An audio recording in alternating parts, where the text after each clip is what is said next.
My name is Taylor Andrade. I'm 26 years old. I'm a doctor of physical therapy, and in my position, physical therapists can make between $55,000 to $70,000 a year. I love being a physical therapist because you get to help somebody take control of their life.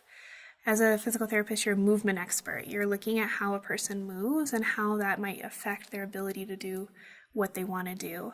So for me, when a patient can come in and say, I went for a walk today and I didn't have pain, or I was able to go pick up my little girl and it didn't bother my shoulder or my back, or just to hear like one of my elderly people say, I went for a walk and, I hardly had to use my cane, or, I left my cane at home and I didn't feel scared. Those are always the highlights of my day. And those are the days where I know that I'm meant to be doing what I'm doing.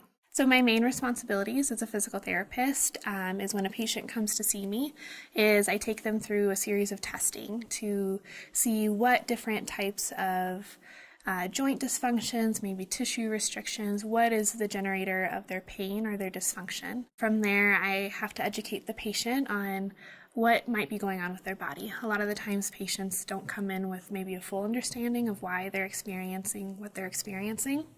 And from there, I help to guideline out a treatment plan for them. So typically that involves manual therapy, which is mobilizing the joints. It's helping to restore movement and dysfunction that might be coming from the body, as well as giving them exercises and a home program to help them take care of themselves at home during the time that they're not seeing me, really giving them the tools to help take care of their life and to manage their symptoms as long as they'll live. During my day, I probably have the same conversation about 19 different times. I ask how the weekend is, what are their plans for the rest of the day.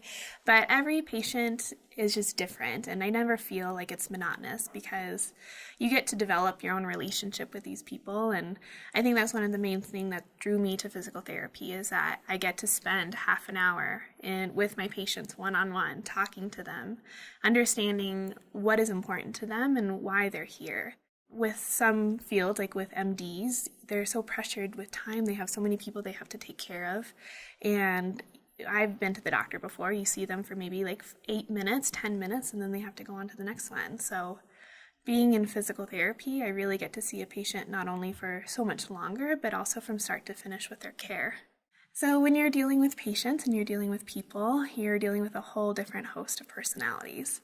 Some patients, you can have frank conversations with, and others you're dealing with a lot more other aspects of their care. You're dealing with the stress and you're dealing with the emotions that are coming with not being able to do what they need to do.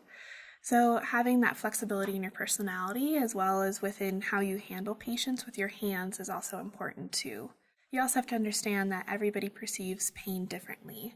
Pain is not something that's necessarily generated by the tissues, but that is organized within the brain. So some patients you can, be a little bit more aggressive with their care, and some you might have to start off a little bit slower with. It's hard sometimes because you have moments where you doubt yourself. You have moments if you're giving them the best possible care.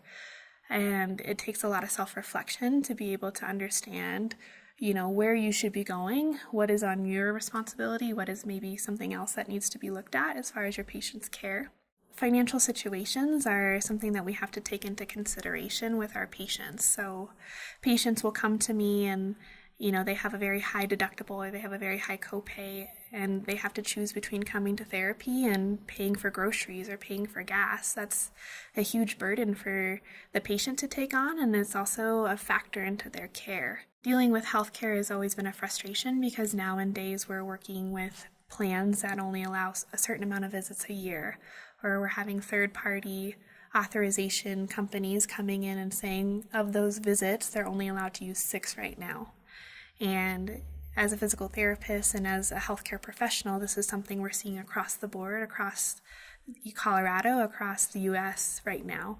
And so it's something that is challenging because it's affecting their ability to get better. As a physical therapist, my whole job is to get patients out the door.